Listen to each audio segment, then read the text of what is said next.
بتيجي من القدر، ونقطة التحول النفسية. طيب رابع حاجة نقطة التحول الفكري. أنا قاعدة كده معاكي زي ما أنا قاعدة مع أستاذة مي كده والدنيا هادية وتمام مفيش أي مشكلة، فجأة جات لي فكرة. الفكرة دي ممكن تغير حياتي. فاكرة كده كان في مسلسل اسمه فكرة بمليون جنيه. هي بتجيلك فكرة بتجبرك فعلا على ان انت لا انا هغير، زي فكرة تغيير مسار عمل.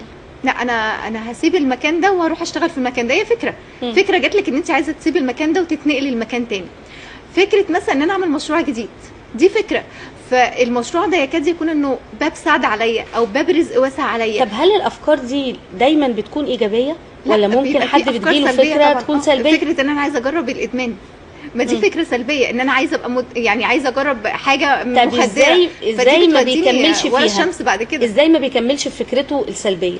ما هو بيكمل في فكرته السلبيه، ودي نقطه تحول. بس العكس، نقطه تحول عكسيه. انا كانت حياتي مستقره وهاديه وتمام والدنيا معايا تمام، وفجاه لما دخلت في طريق الادمان دي نقطه تحول. حياتي اتقلبت. ما دي نقطه تحول. بس نقطه تحول سلبيه. محتاجه نقطه تحول ايجابيه تانية علشان ارجع لحياتي الطبيعيه. فاحنا ما بين رايح وجاي. يعني انسان مثلا بيواظب على الصلاه، بيجي وقت لا مش بيلتزم في الصلاه. ما هي دي نقطة تحول سلبية.